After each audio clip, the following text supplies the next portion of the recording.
नमस्कार।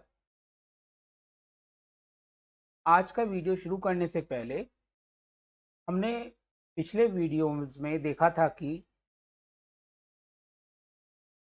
ऊष्मागतिक निकाय क्या होते हैं।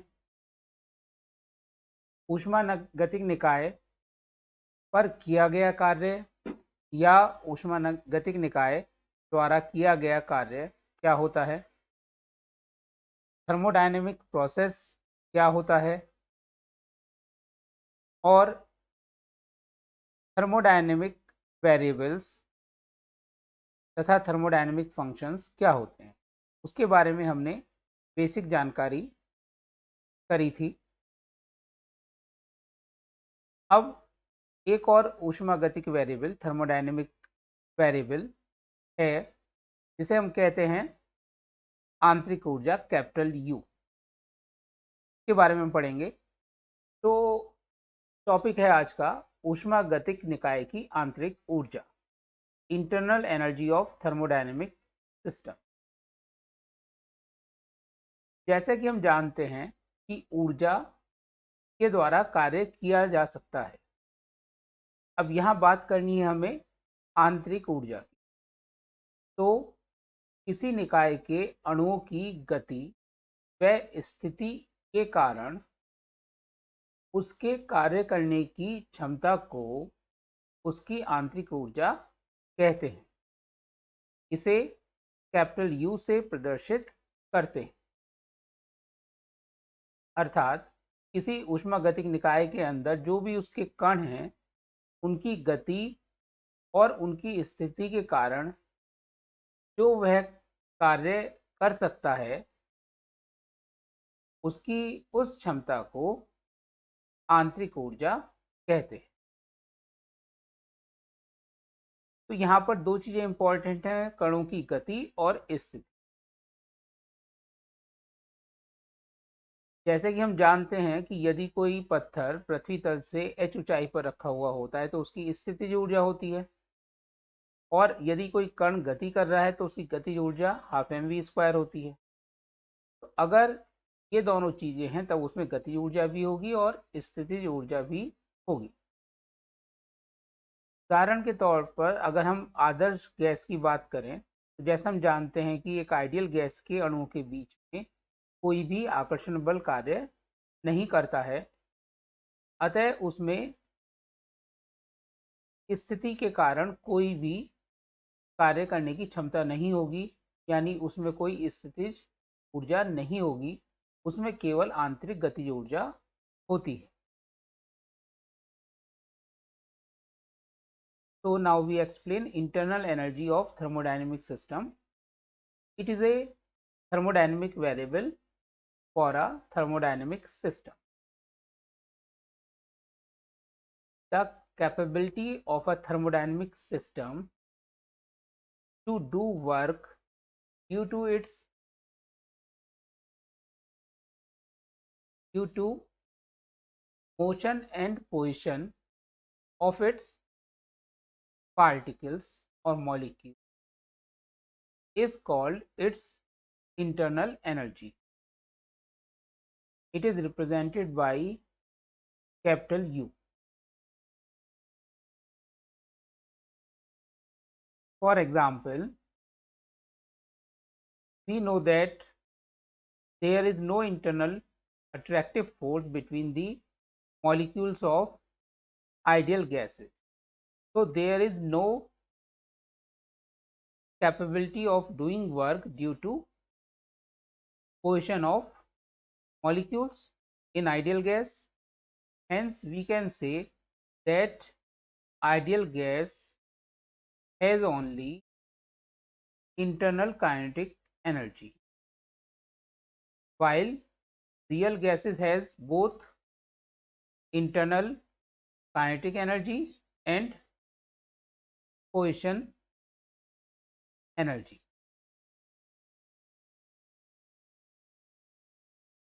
अब अगर थर्मोडायनेमिक सिस्टम को एक अवस्था I से F तक ले जाएं अलग अलग रस्तों द्वारा, तो प्रैक्टिकल से यह देखा जाता है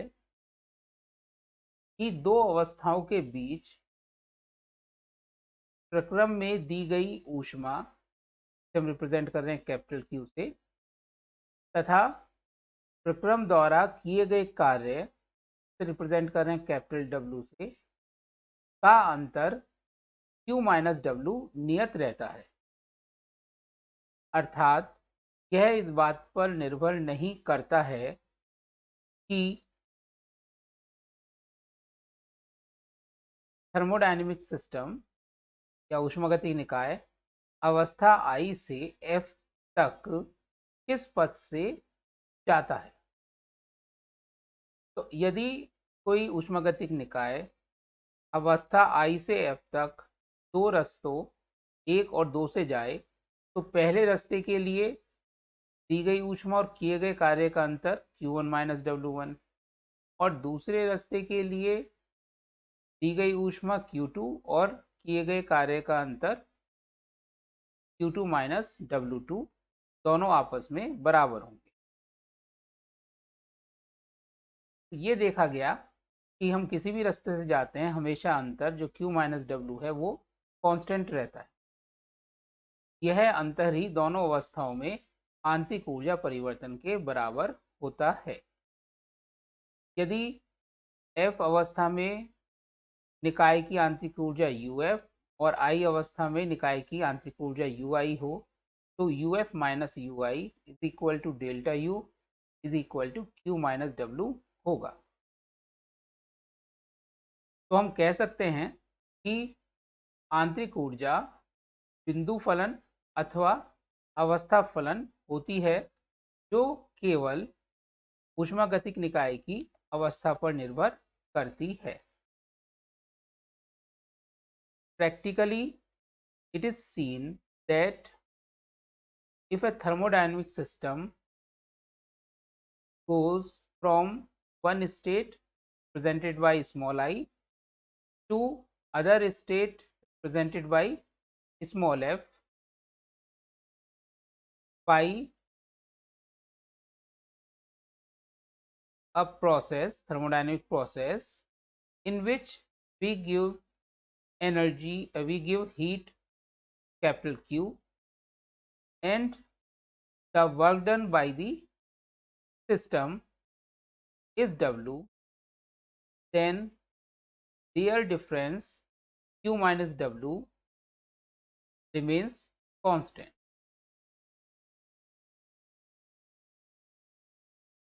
That is, difference Q minus W does not depend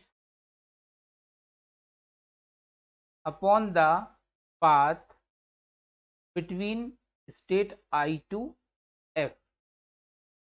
Hence, we can say that if a thermodynamic system goes from state I to F by two paths 1 and 2, then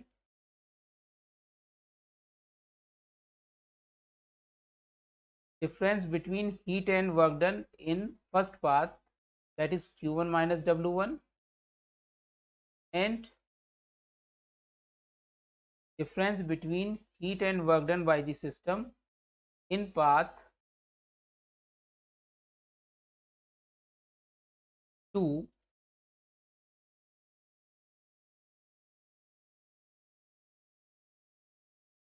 is Q2 minus W2 remains same, Q1 minus W1 is equal to Q2 minus W2.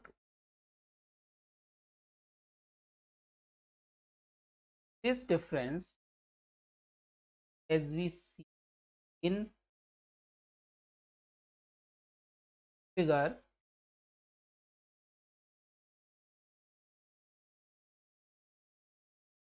this difference between heat and work done Q minus W will be equal to the difference in internal energy between final state and initial state, that is QF minus QI is equal to delta U is equal to Q minus W. Thus, we can say that internal energy is a point function or state function of the system, which depends only upon the state of the system and does not depend upon the path. इस प्रकार से हम ये देखते हैं कि आंतरिक ऊर्जा केवल अवस्था पर निर्भर करती है निकाय की, ना कि उसके तय किए गए रास्ते पर। किसी थर्मोडायनेमिक प्रोसेस या ऊष्मागतिक प्रक्रम में दी गई ऊष्मा, इसे हम कैपिटल Q से रिप्रेजेंट करते हैं। यदि प्रक्रम में Q ऊष्मा दी जाती है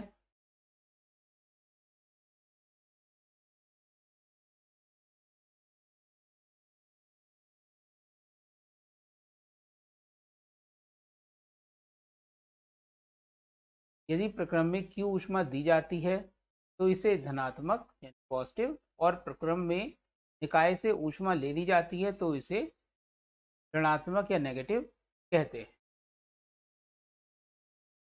heat given to the thermodynamic system in a process. If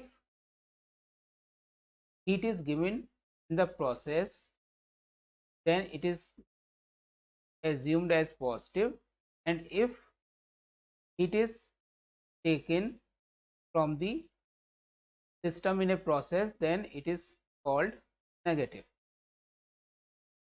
तो इस प्रकार हमने तीन चीजें पढ़ी किसी ऊष्मागतिक निकाय के लिए। ऊष्मागतिक निकाय द्वारा किया गया कार्य, ऊष्मागतिक निकाय की आंतरिक ऊर्जा व ऊष्मागतिक निकाय को दी गई ऊष्मा। तो इन तीनों के आधार पर ऊष्मागतिकी का प्रथम नियम दिया जाता है, जिसे हम फर्स्ट लॉ ऑफ थर्मोडायनेमिक्स या ऊष्मागतिकी का प्रथम नियम कहते हैं। यह नियम कहता है कि जब किसी ऊष्मागतिक निकाय को कुछ ऊष्मा दी जाती है तो इसका एक भाग कार्य करने में, निकाय जो कार्य करता है उसमें, तथा शेष भाग निकाय की आंतरिक ऊर्जा बढ़ाने में खर्च या व्यय होता है। इसी नियम का दूसरा स्टेटमेंट है कि ऊष्मा को ऊर्जा के अन्य रूपों में परिवर्तित किया जा सकता है और इन परिवर्तित रूपों तथा ऊष्मा में एक निश्चित अनुपात होता है। ऊष्मागतिकी का प्रथम नियम ऊर्जा संरक्षण के नियम को बताता है, यह उसके इक्विवेलेंट होता है। Definition of first law of thermodynamics states that when heat is given to a thermodynamic system, then its some part is used to do work by the system and remaining part is used to increase the internal energy of the system.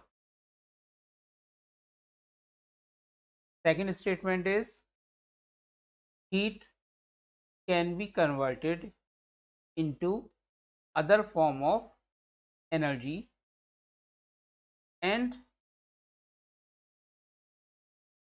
the ratio of converted forms of energy and given heat remains constant. This नियम is equivalent, this law is equivalent to energy conservation rule. तो अब हम देखते हैं कि ये mathematically इस statement को कैसे लिखा जाएगा।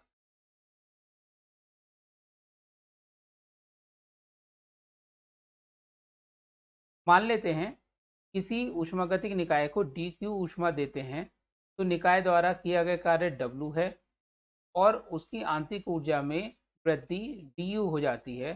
तो इस नियम के अनुसार यह नियम कहता है कि जितनी हमने उसको ऊष्मा दी dq, उसका कुछ भाग तो कार्य करने में खर्च होगा जो निकाय कार्य करेगा, और शेष भाग निकाय की आंतरिक ऊर्जा में वृद्धि करेगा, यानी dq is equal to du plus W, या इसको लिखा जा सकता है du is equal to dq minus W. यह ऊष्मागतिकी के प्रथम नियम का अवकल रूप है, डिफरेंशियल फॉर्म है। एक पर्टिकुलर केस पे यानी स्थिर दाब पर अगर हम लें तो उसमें जो किया गया कार्य है वो p dv के बराबर होता है। तो हम फर्स्ट लॉ को लिख सकते हैं dq is equal to du plus p dv। अगर हम इसका इंटीग्रेशन करें तो ये हो जाएगा integration dq is equal to integration du plus constant है इसलिए इंटीग्रेशन से बाहर आ गया इंटीग्रेशन dv। अगर टोटल गिवन हीट Q हो तो कैपिटल ये इंटीग्रेशन dq कन्वर्टेड हो जाएगा Q में, और टोटल इंटरनल एनर्जी में चेंज डेल्टा U हो तो इंटीग्रेशन du कन्वर्ट हो जाएगा डेल्टा U में, और अगर टोटल वॉल्यूम में चेंज डेल्टा V हो तो ये इंटीग्रेशन dV चेंज हो जाएगा P डेल्टा V में। तो this is the expression when pressure is constant for first law of thermodynamics. Otherwise general form is this one.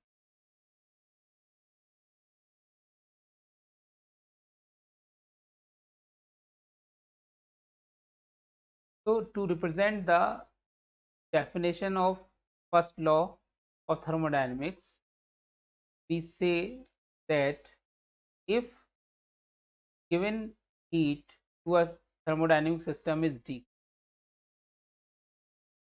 and then work done by the system is W, and increase in its internal energy is du, then by first law total heat given dq is equal to sum of work done by the system W plus change in या increase in internal energy of the system. So dq is equal to du plus w, or it can be written as du is equal to dq minus w. This is differential form of first law of thermodynamics. In a particular case when pressure is constant, then work done w can be written as p dv. So dq first law can be written as dq is equal to du plus pd by integration dq is equal to integration du plus p integration dv. P is taken out from the integration because it is constant. So this one represents total heat given Q. This represents total increase in internal energy delta U, and integration dV represent total change in volume. So first law becomes capital Q is equal to delta U plus P delta. It is a special case of first law, otherwise general form is dq is equal to du plus w. इस प्रकार से ये आ गया आपका ऊष्मागतिकी का प्रथम नियम। अब इस नियम की क्या इंपॉर्टेंस है और क्या लिमिटेशंस है उसके बारे में हम डिस्कस करेंगे। सबसे पहले इंपॉर्टेंस या महत्व, तो ये फर्स्ट लॉ में बताता है कि यह ऊर्जा संरक्षण के नियम के इक्विवेलेंट है, यानी ये ऊर्जा संरक्षण को प्रदर्शित करता है, एनर्जी कंजर्वेशन को रिप्रेजेंट करता है। Second, this rule states that heat can be transferred into the other forms of energy. यह नियम बताता है कि ऊष्मा को ऊर्जा के अन्य रूपों में बदला जा सकता है, जैसे ऊष्मा को हम कार्य में बदल सकते हैं, और वो कार्य मैकेनिकल भी हो सकता है या किसी और रूप में भी हो सकता है। तीसरा, ऊष्मागतिकी की प्रत्येक साम्यावस्था की अपनी आंतरिक ऊर्जा होती है। जो ऊष्मागतिकी निकाय है, ऊष्मागतिकी निकाय की प्रत्येक साम्यावस्था की अपनी आंतरिक ऊर्जा होती है।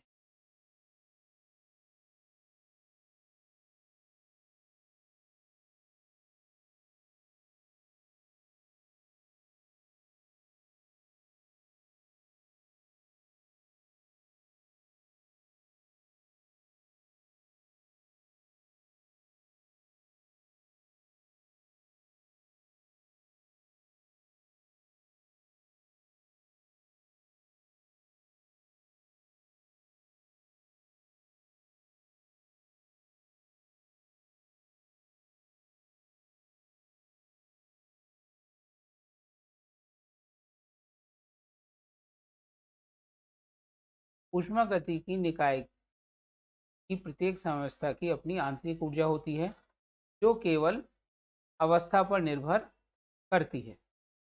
वो किस अवस्था में होगा, आंतरिक ऊर्जा उसी बात पर निर्भर करेगी।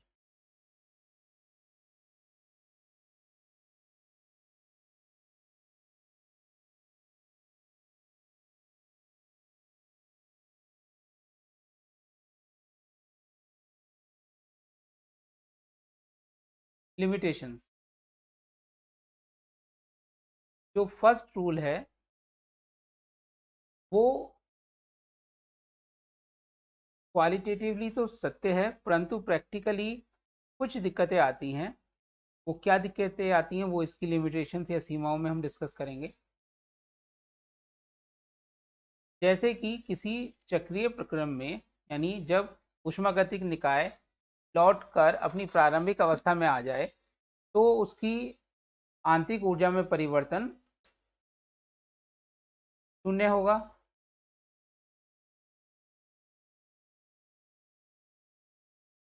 और फर्स्ट लॉ के अनुसार dq, जब du की वैल्यू 0 होगी तो dq is equal to w, अर्थात जो संपूर्ण ऊष्मा है dq उसको हम निकाय द्वारा किए गए कार्य में बदल सकते हैं, लेकिन प्रैक्टिकली ऐसा संभव नहीं है।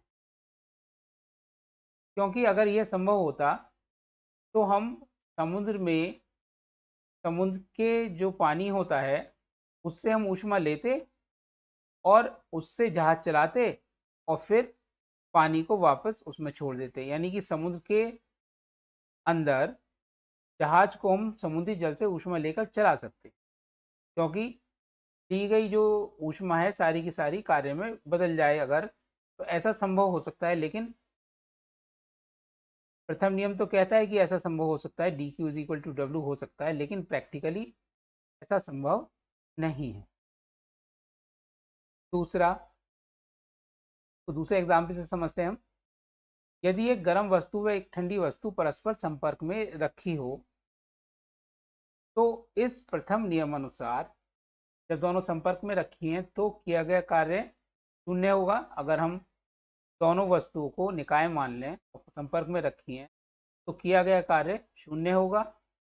ऐसी स्थिति में प्रथम नियम के अनुसार du is equal to dq, यानी आंतरिक ऊर्जा में परिवर्तन ऊष्मा में परिवर्तन के बराबर होगा। अब अगर हम निकाय के रूप में केवल गर्म वस्तु को कंसीडर करें तो स्थिति संभव है। पहला, ऊष्मा गर्म से ठंडी वस्तु में जाने पर, जब ऊष्मा गर्म से ठंडी वस्तु में जाएगी यानी कि गर्म वस्तु से बाहर निकलेगी, यानी कि निकाय से बाहर निकलेगी, तो dq क्या होगा, नेगेटिव होगा। ऐसी स्थिति में du लेस देन 0, यानी उसकी आंतरिक ऊर्जा घटेगी और प्रथम नियम अनुसार जितनी हीट बाहर निकलेगी उतनी ही आंतरिक ऊर्जा घटेगी। दूसरी स्थिति, ऊष्मा ठंडी से गर्म वस्तु में अगर आए तो गर्म वस्तु को हमने निकाय मान रखा है तो उसके लिए dq की वैल्यू कैसी हो जाएगी, पॉजिटिव, और उसकी आंतरिक ऊर्जा बढ़ जाएगी। प्रथम नियम के अनुसार यह भी संभव है क्योंकि यहाँ पे du is equal to D. तो प्रथम नियम के अनुसार चाहे पहले वाला प्रोसेस हो चाहे दूसरे वाला प्रोसेस हो, दोनों के दोनों थ्योरेटिकली संभव हैं। अर्थात प्रथम नियम उपरोक्त दोनों प्रक्रमों को संभव होना दर्शाता है, परंतु हम जानते हैं ऊष्मा निम्न ताप से उच्च ताप पर स्वतः नहीं जाती। तो जो उपरोक्त दोनों उदाहरण हैं उससे हम ये कह सकते हैं कि प्रथम नियम हमें यह नहीं बता सका कि कोई प्रक्रम व्यवहारिक रूप से संभव है या नहीं, अर्थात कौन सा प्रक्रम स्वतः होगा। प्रथम नियम इतना तो बता सकता है कि कोई प्रक्रम आदर्श रूप में संभव है, लेकिन व्यवहारिक रूप में वो संभव है या नहीं इसके बारे में सर्टेनली वो नहीं बता सकता, और इस कमी को दूर किया गया ऊष्मागतिकी के द्वितीय नियम में। Let we consider limitations of first law by examples. In first example, we assume a cyclic process. Cyclic process means thermodynamic system returns to its initial state. Hence, change in internal energy is 0. So, according to first law, in that case, dq is equal to W. It means total given energy is converted into work done by the system. So, according to first law, it is possible that given heat is converted into work done, but practically it is not possible.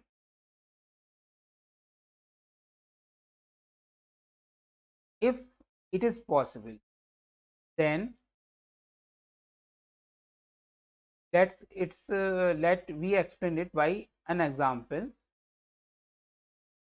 If total heat taken or given to a system is converted into work done, then it will be possible to take heat from seawater and convert it into work done to move ship in sea, but practically it is not possible.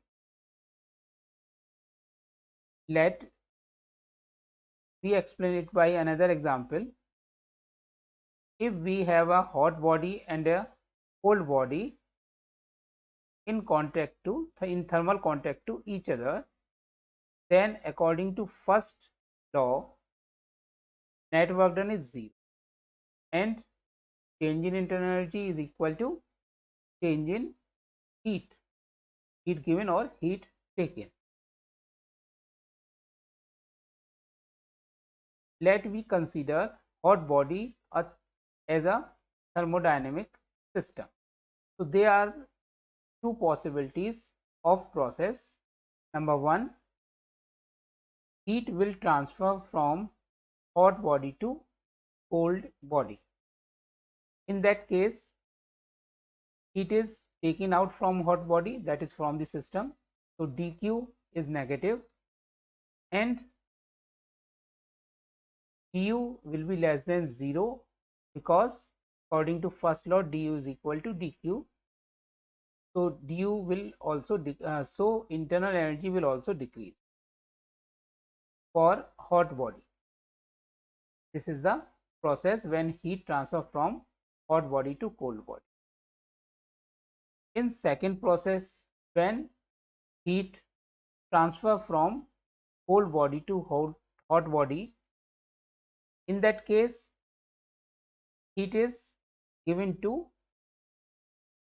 our hot body, that is a thermodynamic system. So dq is positive and its internal energy will also increase. So du is also positive.